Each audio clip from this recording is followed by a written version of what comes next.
బలూచిస్తాన్ విదేశాంగ శాఖ పోస్టు అధికారికంగా ఎలాంటి ప్రకటన చేయని పాకు.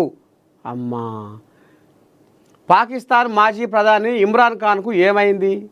ఆయన బతికి ఉన్నారా?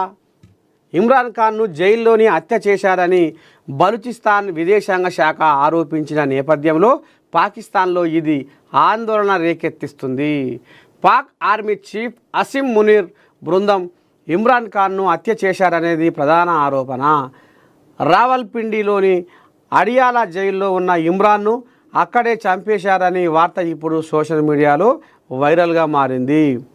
పీటీఐ పార్టీ పెట్టి పాక్కు ప్రధానిగా సేవలందించిన ఇమ్రాన్ అవినీతి కేసులో జైలు శిక్ష అనుభవిస్తున్నాడు. అయితే గత కొంతకాలం వరకు పాకిస్తాన్లో జరిగే పరిణామాలపై ఇమ్రాన్ ఖాన్ ఏదో ఒక సందర్భంలో మాట్లాడుతూ ఉండేవాడు. కానీ ఇటీవల కాలంలో ఇమ్రాన్ ఖాన్ మాట ఎక్కడా వినబడతలేదు. ఇప్పుడు ఇది కూడా ఇమ్రాన్ హత్య చేశారనే వార్తలకు ఊతమిస్తుంది.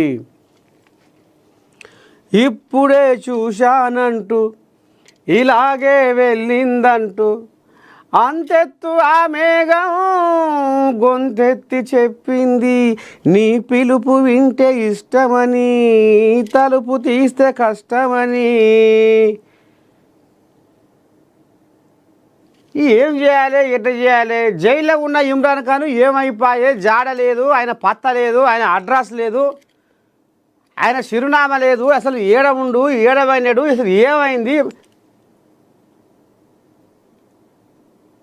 బలూచిస్తాన్ వాళ్ళు చంపేసిరు, అప్పుడే ఆయన జైలునే కథం చేసిరు అనేది బలూచిస్తాన్ వాళ్ళు ఇప్పుడు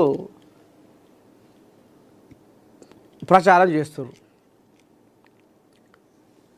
ఇక మరి అవినీతి కేసులో ఇరుక్కున్న ఈ ఇమ్రాన్ ఖాన్ను మరి నిజంగానే హత్య చేసిరా? అసలు ఏమైంది, ఏం కథ అనేది తెల్లమైతే లేదట. మొత్తానికైతే ఇప్పుడు ఇది కూడా ఇమ్రాన్ను హత్య చేశారనే వార్తలకు మాత్రం ఊతమిస్తుందని అంటుర్రు. మరి అది నిజమా అబద్ధమా చూద్దాం. మరి రేపు ఇంకా ఏం బయటకు వస్తుందో.